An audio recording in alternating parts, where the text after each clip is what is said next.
أعوذ بالله من الشيطان الرجيم بسم الله الرحمن الرحيم।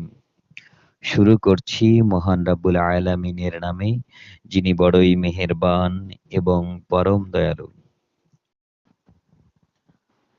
যারা আল্লাহ তাআলার পথে তারই সন্তুষ্টির জন্য নিজেদের ভিটেমাটি ছেড়েছে, পরে আল্লাহর পথে নিহত হয়েছে কিংবা এমনিতেই মৃত্যুবরণ করেছে, অবশ্যই আল্লাহ তাআলা কিয়ামতের দিন তাদের উত্তম রিজিক দান করবেন। নিঃসন্দেহে আল্লাহ তাআলা হচ্ছেন সর্বোত্তম রিজিক দাতা। তিনি অবশ্যই তাদের এমন এক স্থানে প্রবেশ করাবেন যা তারা খুবই পছন্দ করবে। নিঃসন্দেহে আল্লাহ তাআলা প্রজ্ঞাময় ও একান্ত সহনশীল। এ হচ্ছে প্রকৃত অবস্থা। অপরদিকে কোনো ব্যক্তি যদি দুশমনকে ততটুকুই কষ্ট দেয় যতটুকু কষ্ট তাকে দেয়া হয়েছিল, অতঃপর তার উপর যদি বাড়াবাড়ি করা হয়, তাহলে আল্লাহ তাআলা অবশ্যই এই মজলুম ব্যক্তির সাহায্য করবেন।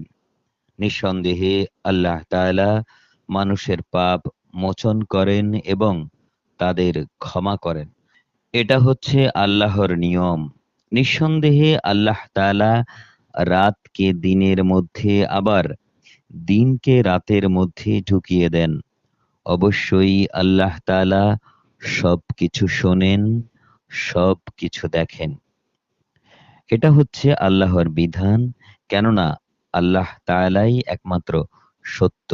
যাদের এরা তার বদলে ডাকে তা সম্পূর্ণ বাতিল ও মিথ্যা, এবং আল্লাহ তাআলাই সমুচ্চ, তিনি মহান।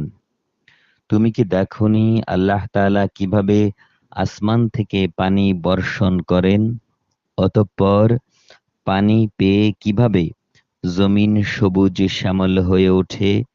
নিশ্চয়ই আল্লাহ তাআলা স্নেহপরায়ণ, তিনি সূক্ষ্ম বিষয়েরও খবর রাখেন।